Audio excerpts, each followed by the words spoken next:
Nick Roberts. That's Nick Roberts. Yeah. Did Nick Roberts already speak? He's my twin brother.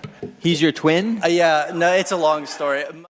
So much confusion. New tonight, a case of mistaken identity that's gone viral. City County Councilor Nick Roberts is asking Hoosiers not to mistake him for his Republican twin brother. Yeah, that's not a joke, by the way. So how do these identical twins bridge the political divide? CBS 4 State House reporter Hannah Adamson spoke with the pair in the spirit of the holidays to find out. Good evening, Hannah.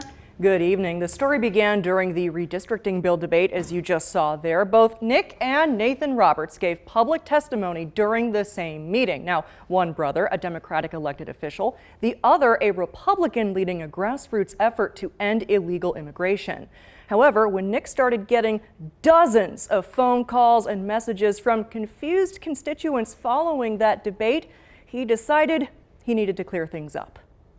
Yes, I promise this is real and not a joke. After being mistaken for his identical twin brother on the opposite side of the aisle, Indianapolis City County Councilor Nick Roberts took to social media, posting this video to X. Just know if you see somebody like that looks like me at a Republican event, or definitely if they're wearing a MAGA hat, it is not me, it is him. The video racking up hundreds of thousands of views and comments rife with evil twin jokes. I didn't expect just how much it would go viral. I knew they'd get some traction, but it was crazy to me how much it did. And I'm like, what is this? Why am I getting followed by so many random journalists? I'm like, that's strange. I have a friend and he said, oh, I love the video your brother posted. And I'm like, oh God, he posted a video. But both twins say their political differences and the evil twin jokes are nothing new.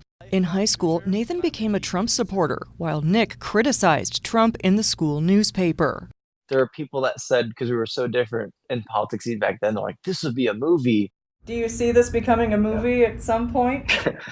It's not up to us. We're not the screenwriters. Maybe someday. But despite their political differences, the twins say there's no hard feelings, and that although they'll have quarrels every now and again, like siblings do. The thing is we never argue about politics. If we're discussing something, he's one of the few people that I can go to, and he can not change my mind on stuff, but he can give me a new perspective. I really do think that having these conversations and honest points of dialogue is how we actually make a difference. What would your message be to families this holiday season who might be gathering and who might have some differing opinions on the political landscape?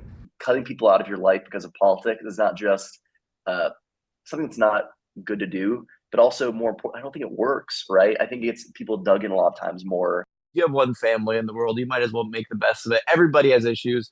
Our grandma has a saying which says, if there was not dysfunctional families, there would be no families at all.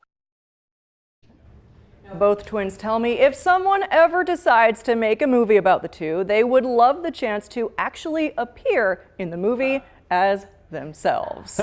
In studio, Hannah Adamson, CBS 4 News. Well, that way they don't argue over who the actors are going to be. That's fair. Exactly, there you go. What's funny is this is actually the case of so many households. What makes this story so funny is they're twins, right? Yeah, absolutely. All right, let's transition.